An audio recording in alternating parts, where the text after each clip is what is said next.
I often find myself in a situation where I'm not happy with myself. I compare my abilities, achievements, and even my appearance with that of others. And I think that's one reason for my low self esteem. How do you think I can build up on my self esteem and get rid of the self hatred that I have? Well,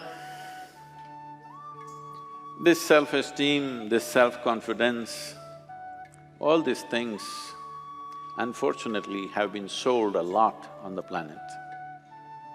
Why do you need esteem? Why do you need esteem? Esteem is because you want to be little one-up on somebody else all the time. Unfortunately, our education systems were made like this, right from kindergarten. Who is first, who is second, who is third? You want to be first. So, your sense of happiness is only when everybody is doing worse than you. What kind of life is that?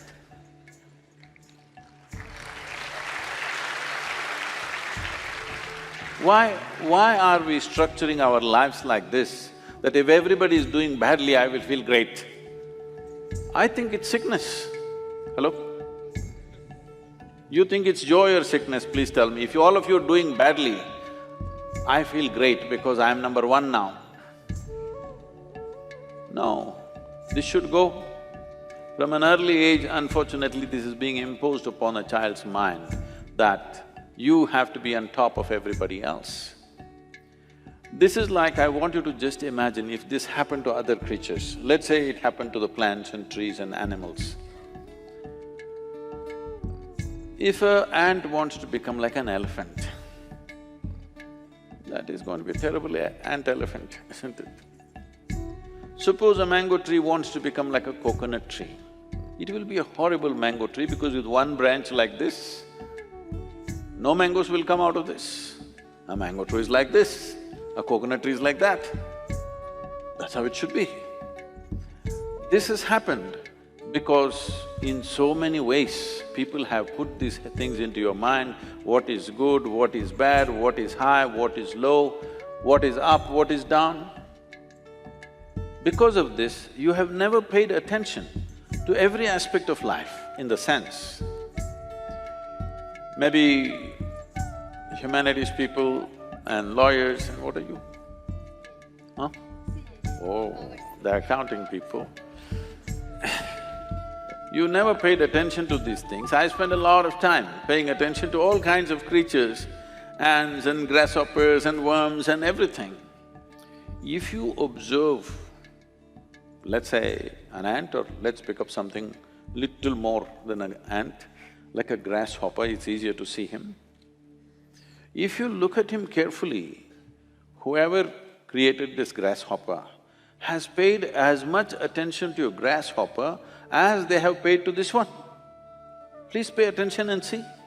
When the source of creation has given equal attention to ant and you, who the hell are you to think an ant is a lowly creature and you are some superhuman being?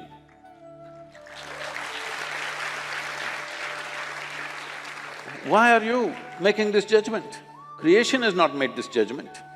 You may think you're superior simply because you're in a blatant manner, you're walking on this planet, but that's not true. The fact of the matter is like this. See, if all the worms on this planet, right now if all of them die, all the worms, in about 12 to 18 months, all life on this planet will cease, everything, including you and me. Suppose all the insects die today, in something like 2.5 to 4 years' time, all life will cease. But if all the human beings die, the planet will flourish.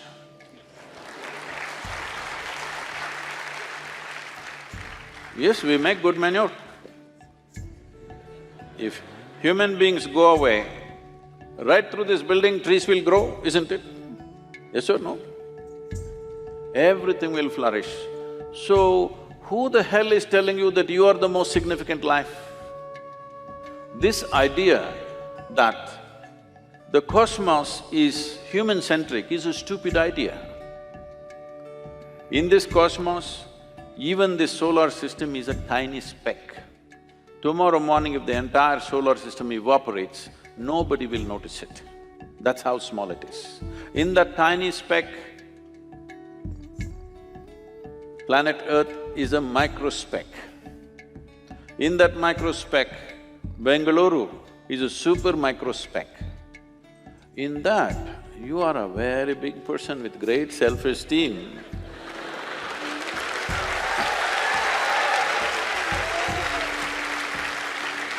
This is not a simple problem. People suffer this for their whole life without handling it. Essentially, it is just this.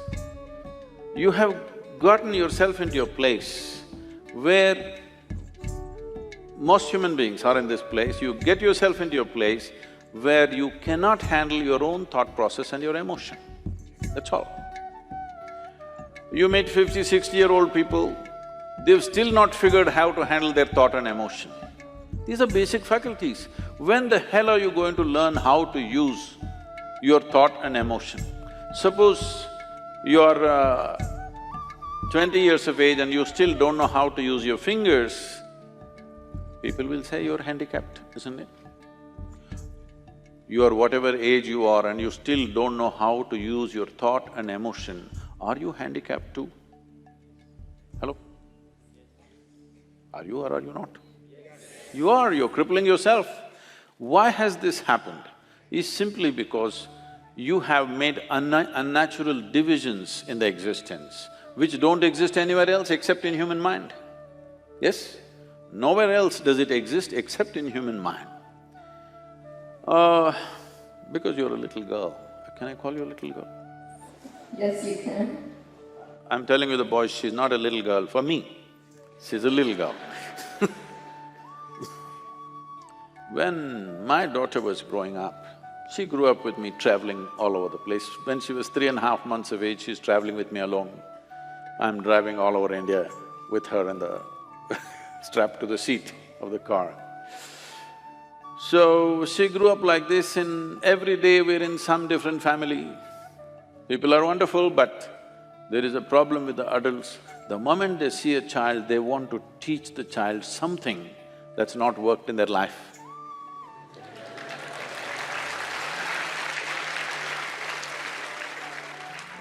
You should see, this urge is so compulsive. The moment they see a child, they have to teach.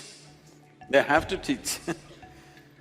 So I made one rule, see, you can play with her as much as you want, you can talk to her, but nobody is going to teach her anything. But Sadhguru, she won't learn anything, ABC at least 1, 2, 3. I said, no 1, 2, 3. Then they said, she won't know how to count even her fingers. I don't care. If she doesn't know how to count her fingers, as long as she knows how to use her fingers, I don't care. She thinks she has 1,000,000 fingers, what's my problem? But they want to teach 1, 2, 3, ABC, Mary had a little lamb. I said, I don't care whether Mary had a lamb or no lamb. You're not going to teach her anything. So nobody taught her anything. She's all ears, everybody treated her… because if you have nothing to teach, you have to treat somebody like your equal. So she grew up. By the time she's 2.5, 3 years of age, she can speak in terms of remembering about 700 to 800 names, all adults. She thinks they're all her friends because everybody spoke to her like she's an adult. And I would not have sent her to school, but my schedule went totally crazy and I had to put her in some school. So when she was 12, 13 years of age, one day she came back home and something that happened at school disturbed her. So she came to me and said, you're teaching everybody so many things, you're not telling me anything. I said, see, I don't do it unsolicited. Now that you've come, just sit down. This is all you have to know. Never look up to anybody. She looked at me like this, what about you, kind of thing. I said, especially me, because the moment you look up to me, you will miss it completely. If you look at me just the way I am, there is a lot of value to it. If you look up to me, what will you do? Probably take my picture and nail it to your wall, like you nailed so many people who are of value in this world. You just look at me for what I am, don't look up to me, and never look down on anybody. This is all. Never look up to anything, never look down on anything. If you see everything just the way it is, everything has immense value. Everybody has a place and value to their life, isn't it? Every creature has value. Because we did not realize that, how many things we have destroyed in this world? Simply because we think this is valuable, this is not valuable. There is nothing here that is not valuable, everything has its value. Maybe you are not able to see it.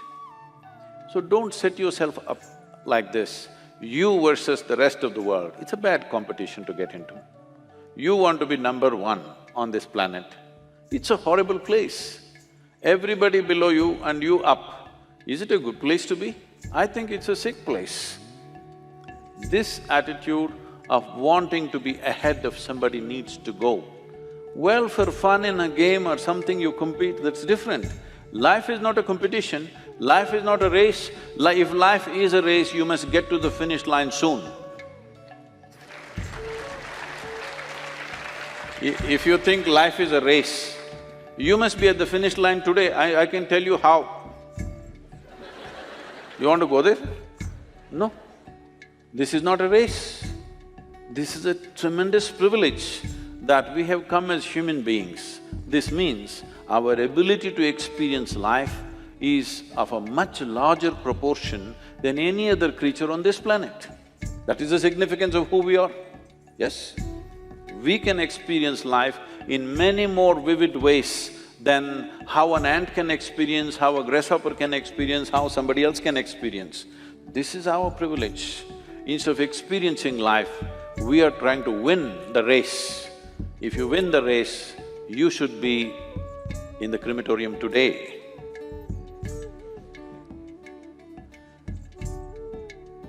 You don't need any self-esteem. In this culture, if you don't know this, there may be people with names like this, there will be one Ramadas, one Krishna Das, one whatever. What this means is people are consciously taking the name of being a slave. Because a joyful, willing slave is a tremendous human being. Only somebody who's been enslaved by somebody is a different matter. But willingly, I'm willing to do whatever is needed in this world, is a wonderful slave, isn't it? I'm one.